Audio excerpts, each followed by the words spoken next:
I've already invested a whopping $60,000 into just ensuring your happiness. Yet how could you reduce me to merely a wallet or an ATM?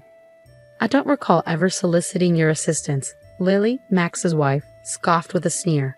Why don't you try halting the payments if you're so bothered? After all, I'm quite the big shot. I can easily handle it myself, added Max, his tone equally dismissive. Even Max, my eldest son whom I've raised, behaves in this manner.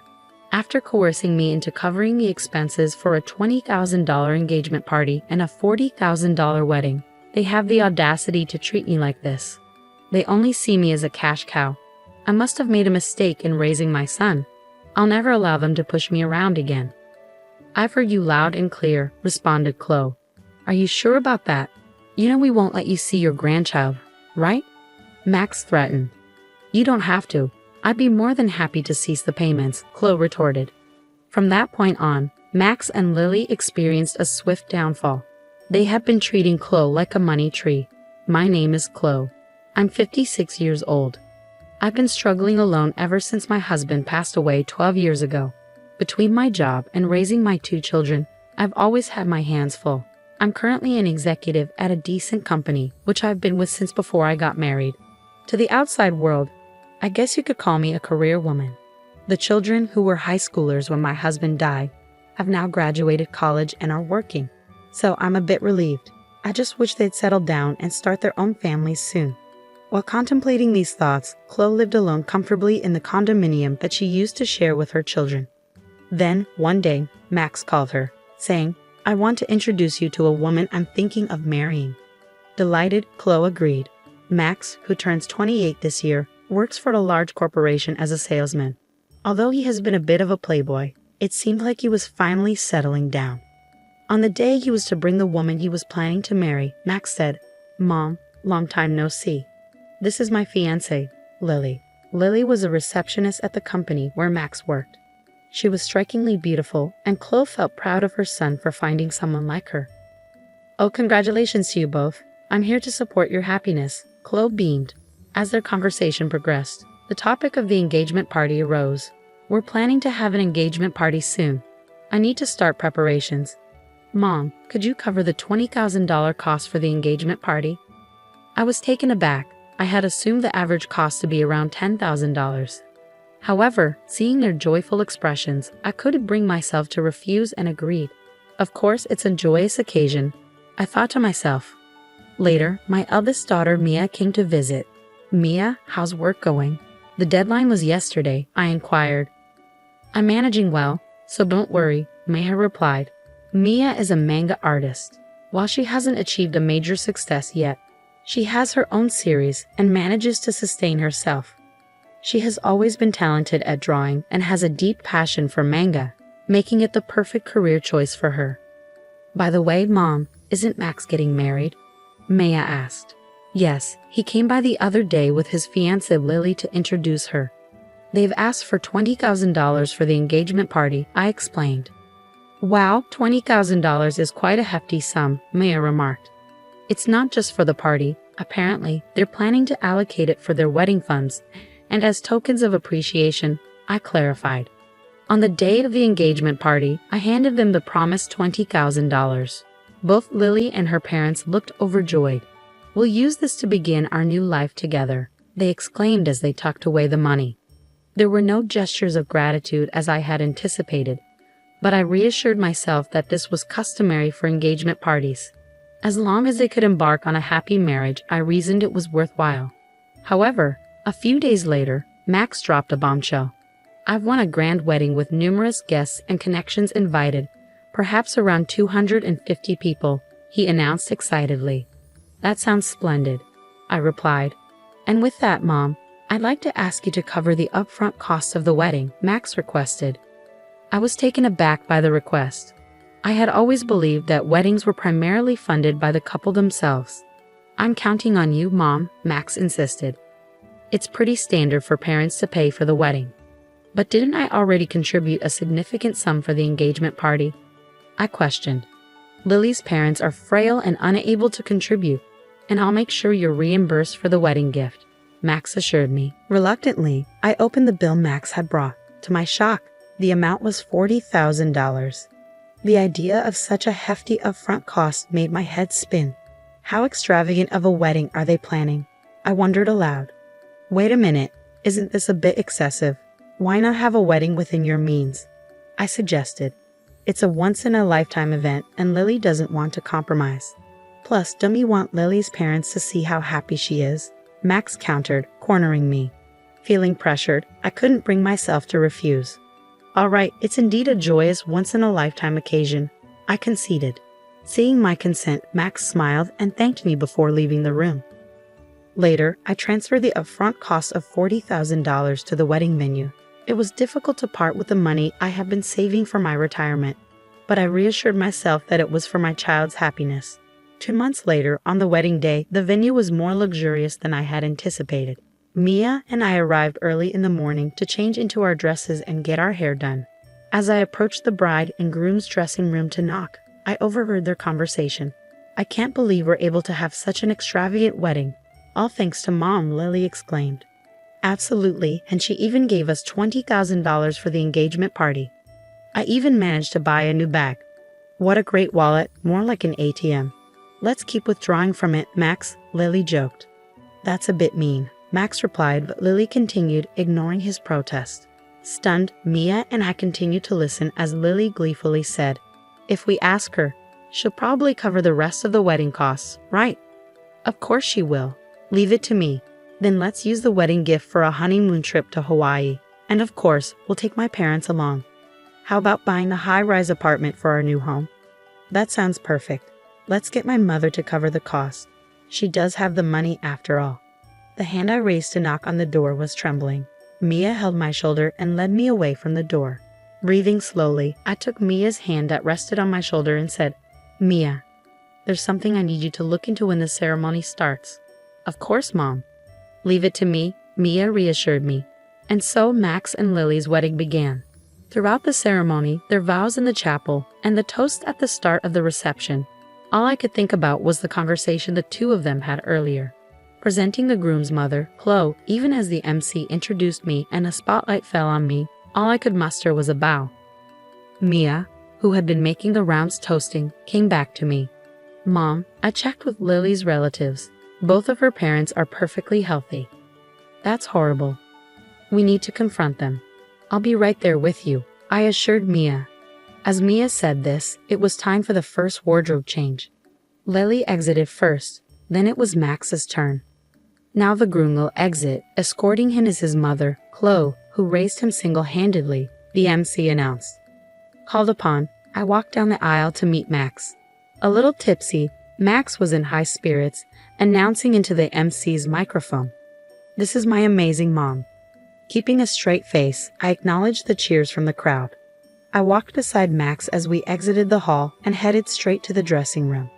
Mia was already there, and she spoke to Max. Max, there's something I need to ask you. What is it, sis? Make it quick. I need to change and get back, Max replied curtly as he undressed. I heard the conversation in the dressing room earlier. How could you talk about Mom like that? Mia confronted him. Huh, you were listening. Well, whatever, Max shrugged, seemingly unfazed. As we were taken aback by Max's attitude, Lily, who had already changed into her dress, came in. Mother-in-law and sister-in-law, what's going on? She inquired. Mia pounced. We found out that your parents are healthy. They both have good jobs. Why are you making our mom pay for everything? What's going on? What is this, some kind of sister-in-law bullying? Lily retorted, appearing shocked. My patience snapped at her mocking attitude. I've already paid $60,000, hoping for your happiness. And yet you treat people like their wallets, ATMs. What kind of language is that? I exclaimed. Hearing this, Lily laughed as if it was a joke, acting all high and mighty. For such a small sum. We're not in your debt. Besides, it's normal for the groom's parents to pay for the wedding, right? But you lied about your parents being ill to buy a new bag, Mia pointed out. Oh, you were eavesdropping? That's a terrible hobby, Lily scoffed. Watch your mouth, Mia, I warned, feeling angry at Lily's dismissive attitude. Lily then looked at Mia. I don't want to be told off by an older sister who is still single at 30, doing some weird job as a manga artist. It's because you're such a nerd that you can't get married. That's right, you're hopeless. When it comes to marriage, sis, Mom, if you want to see your grandkids, don't speak rudely to us, Max asserted. Mia was stunned, speechless. How dare you speak to me like that? I tried to scold them. But Max laughed and responded, if you're going to talk like that, try stopping the payments. After all, I'm in a light. I can easily handle it. Well, it'll be a shame to lose the cash cow, Lily chimed in. I had already paid $20,000 for the engagement party and $40,000 for the wedding. And this is how they repay me. No gratitude, only cruelty. I must have gone wrong somewhere in raising my son. I'd had enough. I wouldn't be manipulated by them anymore. I've heard all you have to say. Are you sure about that? If you don't listen to us, you won't see your grandchild. Max threatened. But I firmly responded, that's fine. You don't need to bring them over. I'll gladly stop the payments. Max and Lily just stared at me, stunned. I'm severing our ties here. I wish you all the best with that, I declared, taking Mia's hand as we left the venue. The joyous noise of the reception was still audible as we departed. A month later, as Mia and I were enjoying some tea at home, the intercom rang with a shrill tone. Oh, Mom, it's Max. What should we do? Mia asked. Let him in, dear, I replied. Max, whom I hadn't seen in a month, looked remarkably worn and tired. Why the sudden visit, Max? I inquired. Mom, you must have received the bill for the wedding venue by now. Why haven't you paid? Max asked. Huh? Oh, the bill for the remaining balance. It was $45,000, right? It arrived, but I have no obligation to pay it, I stated firmly. Don't be like that. In the end, we didn't receive many wedding gifts and couldn't pay the bill, so now we're in debt, Max confessed. At that, Mia laughed and commented, from what I overheard at the wedding. It seems you two have quite a bad reputation. You, Max, have been throwing your weight around at work, doing haphazard jobs, and Lily, you've been putting down other women, flaunting your looks in marriage. I can see why people wouldn't want to give wedding gifts to people like you, Max retorted sharply. Hey sis, stay out of this, I interjected, feeling a sense of frustration. It's not just me you haven't been considerate of, it's everyone around you. The wedding expenses are your own doing. Please pay them yourselves, I pleaded. Mom, I'm in a bind here. Lily can't control her spending, and even her parents have started to take advantage of me. Lily's love of money isn't exactly a new revelation, Mom. Plus, having seen Lily, I can easily imagine her parents behaving the same way. Please, Mom, think about helping us. Give us some money, Max begged desperately. To Max's desperate plea, I sternly replied, you were the one who said, I'm in a light. It'll be a piece of cake, and told me to stop making payments, weren't you? And didn't you say that we were severing our ties? I have no obligation to give you any more money. Mom, don't call me Mom. I don't want to be called that by someone who has only ever seen me as a cash cow. To be honest, I'd like you to repay me for the wedding and the engagement party, but I'll write it off as a settlement payment. Now please leave. Max, who had looked shocked, now had a malicious look on his face. Hey, are you really okay with this, Mom? Cutting ties with us like that? How will you spend your old age without a husband? Don't you want to see your grandchild? He pressed. Before I could respond, Mia intervened. Don't worry about that. I will be by Mom's side. And what can an unsuccessful comic artist like you do? You can't even have children, she taunted. Shut up, Max. I finally snapped, feeling the anger boil inside me. Max was frothing at the mouth with anger. Ah, so scary. Sure, you mock me as a failed manga artist or an otaku.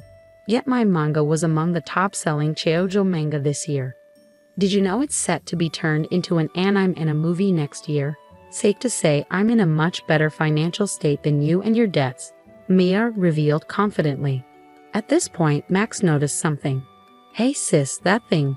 This, he pointed to Mia's left hand. Oh, you noticed? Yes, that's what's happening. Mia smiled as she flashed the ring on her left ring finger.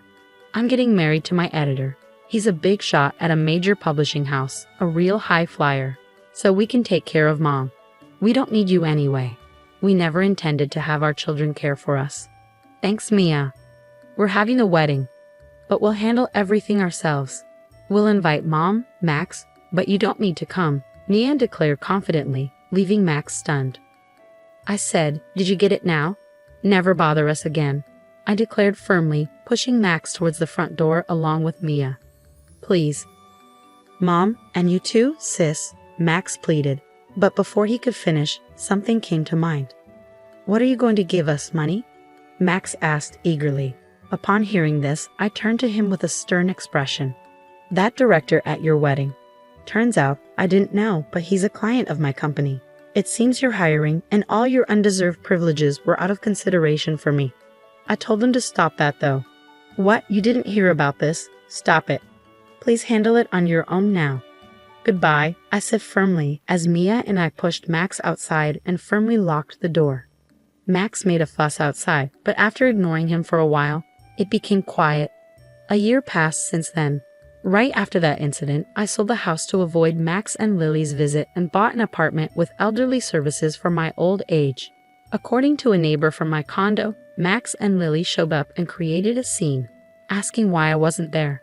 Hence, I believe my decision was the right one. As for Max and Lily, they abandoned their dream of a luxury high-rise apartment and now live in a cramped space. Max, it seems, was demoted after his actions were reviewed. Perhaps hurt from falling from his elite status, Max worsened his attitude towards others. It's surprising he's not fired yet. Lily, who quit her job upon marriage, continued to splurge for a while, but their funds quickly ran out. Even with their debts, Lily's luxurious habits did not change, and her parents continued to demand money. Apparently, they quarreled daily. I hope the two learn the hardship of earning money and appreciate the people around them and grow up, though that might be too much to ask from them. I still maintain a good relationship with Mia. Mia's husband is a good man who treats me well, and they are expecting a baby. I plan to spoil my lovely daughter and grandchild, and looking forward to it keeps me working every day.